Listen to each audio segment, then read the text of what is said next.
그래서 우리는 다시 기술과 과학이 무엇인가라는 물음을 통해 그것의 본질로 접근해야 할 시점에 와 있다. 마르틴 하이데거는 두 가지 답을 던졌다. 하나는 기술은 목적을 위한 수단이라는 것이고, 다른 하나는 기술은 인간 행동의 하나라는 것이다. 목적을 설정하고 그것에 맞는 수단을 끌어다 사용하는 것이 인간이기 때문이다. 결국은 인간의 문제다.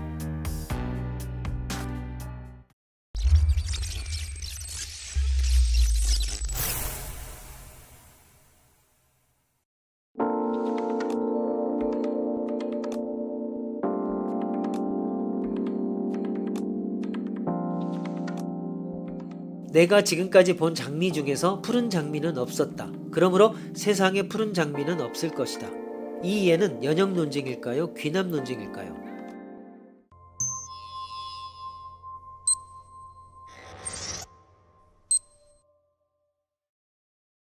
논증 R, 전제. 이 논증 R의 전제가 참이라면 결론도 참이다. 결론, 신은 존재한다.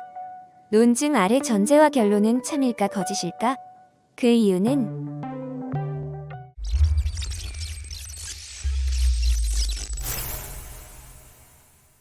R의 전제는 참이라고 가정합시다. 그러면 전제가 말하고 있는 것, R의 전제가 참이면 결론도 참이 성립되니까 결론은 참이 됩니다.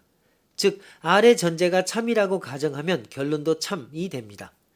그렇다면 실제로 R의 전제가 말하는 대로이므로 R의 전제는 참입니다.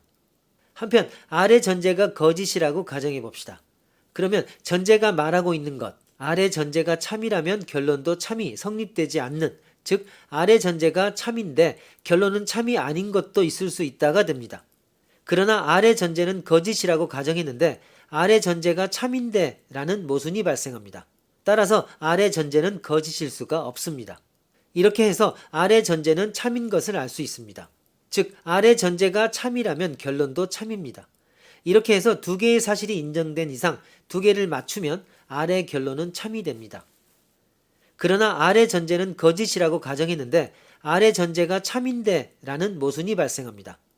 따라서 R의 전제는 거짓일 수가 없습니다. 이렇게 해서 R의 전제는 참인 것을 알 수 있습니다. 즉 R의 전제가 참이라면 결론도 참입니다. 이렇게 해서 두 개의 사실이 인정된 이상 두 개를 맞추면 R의 결론은 참이 됩니다.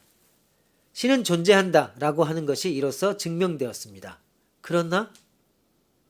이 논의는 결론에 신은 존재하지 않는다를 두어도 똑같이 성립될 것입니다. 아니, 어떤 문장이라도 상관없을 것입니다. 좋아하는 것이 증명되어 버립니다. 이상합니다.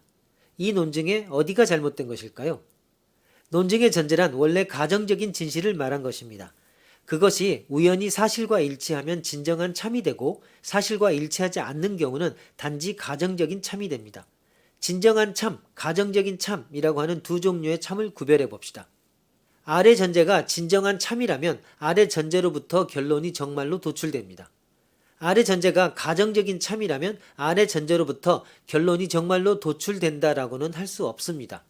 이전 문제가 주어진 시점에서는 R의 전제가 진정한 참인가 아닌가는 아직 모르기 때문에 확실히 말할 수 있는 것은 겨우 R의 전제는 가정적인 참이라고 하는 것입니다.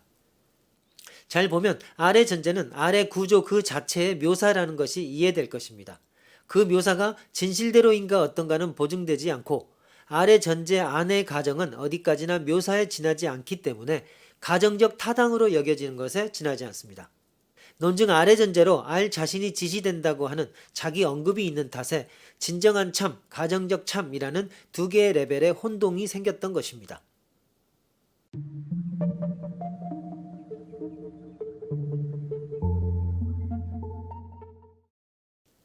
논증은 기본적으로 연역과 귀납으로 나눌 수 있습니다.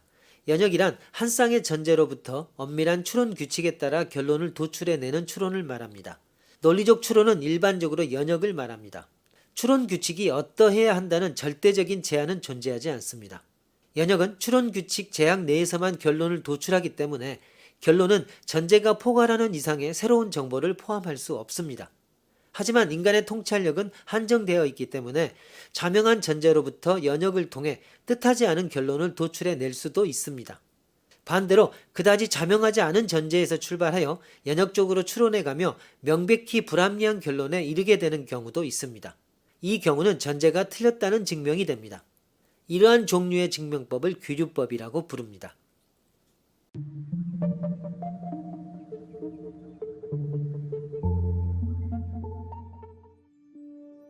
연역 이외의 추론, 즉 전제에 포함되지 않은 정보를 결론으로 도출해내는 확장적인 추론을 총칭하여 귀납이라고 부릅니다. 좁은 의미에서는 통계적 유추를 귀납이라고 부릅니다. 귀납의 경우 전제가 참일지라도 결론이 참이라고 단정 지을 수 없습니다. 즉 불확실한 추론이긴 하지만 귀납적 추론 없이는 우리들은 살아갈 수 없습니다. 전제가 참일 때 결론이 참일 확률이 100% 미만인 것이 귀납이므로 확률의 연구를 통해 귀납적 추론을 엄밀하게 해나가는 노력도 이루어지고 있습니다. 연역은 전제가 참일 때 결론이 참일 확률이 100%인 특수한 귀납법이라고 볼 수 있습니다.